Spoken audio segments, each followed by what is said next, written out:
A crucial figure in modern law enforcement, Captain Carroll Cooley served 20 years with the Phoenix Police Department.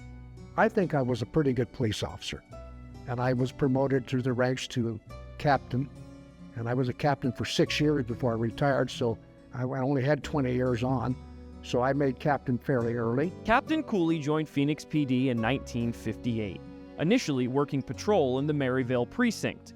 A few years later, he took a new assignment with the General Investigations Bureau, where as a detective, he would become part of American history for questioning Ernesto Miranda on suspicion of kidnapping and sexual assault. When I asked him to come to the police department, he was not under arrest.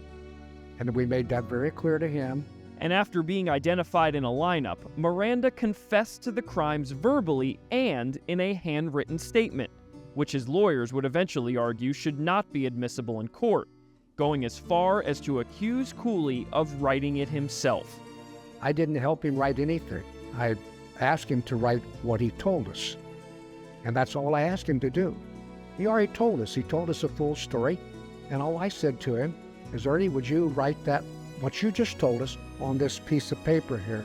The case making it all the way to the Supreme Court, where modern-day due process was born.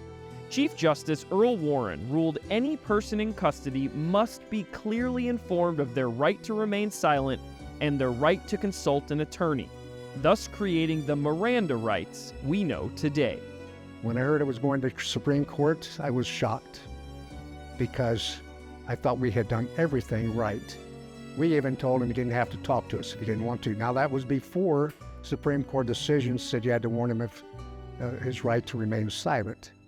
But we told him he didn't have to talk to us. We never forced anything on anybody. There was no Supreme Court decision saying he had a right to an attorney during questioning. That came in the decision.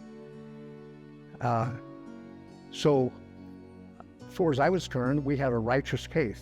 And Miranda was eventually convicted of the crimes again, this time on testimony from his girlfriend, who said Ernesto also confessed to her in private.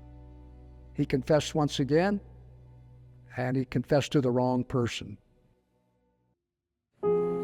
January 31st, 70. In his final years, Captain Cooley volunteered at the Phoenix Police Museum on the first floor of the old Phoenix Police Department. And on his final visit to the now dusty jail upstairs, Worked up here once upon a time. he was a local police celebrity, passing wisdom to anyone willing to listen. It's not too often you meet, literally a living legend with Phoenix PD.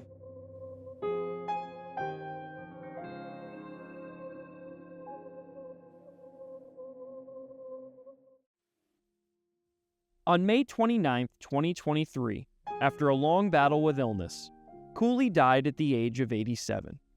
He leaves behind a wife, 4 children, 12 grandchildren, and 18 great-grandchildren. He also leaves behind a legacy and one open case, because after Ernesto Miranda got out of prison, he was eventually murdered at a bar in downtown Phoenix, and the warrant to arrest his killer was never served. I've lived a long life, probably longer than I should have. But if he ever comes back to Arizona, I'm going to arrest him for Ernie's homicide.